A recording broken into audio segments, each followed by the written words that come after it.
بسم اللہ الرحمن الرحیم اللہم صلی علی محمد النبی الأمی وعلی آلہ وسلم تسلیما۔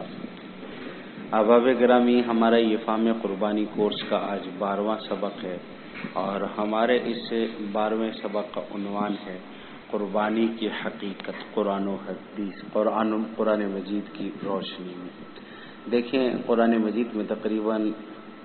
6 آیات مبارکہ قربانی کی حقیقت، حکمت اور فضیلت پر بیان کی گئی ہے۔ سورۃ حج کے اندر اللہ رب العزت نے سورۃ حج کی آیت نمبر 36 اور 37 کے اندر اللہ رب العزت نے فرمایا کہ ہم نے تمہارے لیے قربانی کے اونٹوں کو عبادت الہی کی نشانی اور یادگار مقرر کیا ہے۔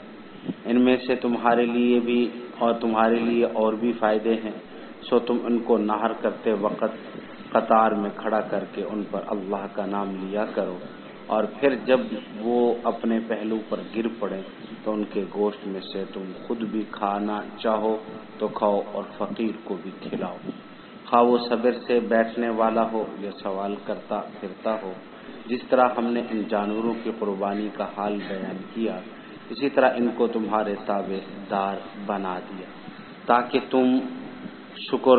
بجا لاؤ۔ اللہ تعالیٰ کے پاس ان قربانیوں کا گوشت اور خون ہرگز نہیں پہنچتا، بلکہ اس کے پاس تمہاری پرہیزگاری پہنچتی ہے۔ اللہ تعالیٰ نے ان جانوروں کو تمہارے لیے اس طرح مسخر کر دیا تاکہ تم اس احسان پر اللہ تعالیٰ کی بڑائی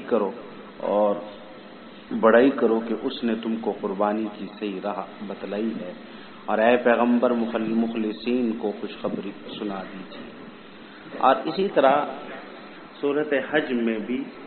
دوسرے مقام پر اسے شعائر اللہ میں سے قرار دیتے ہوئے اس کی عظمت بتلائی گئی اور قربانی کی تعظیم کو دل میں پے جانے والے تقوی خداوندی کا مظہر بھی قرار دیا گیا۔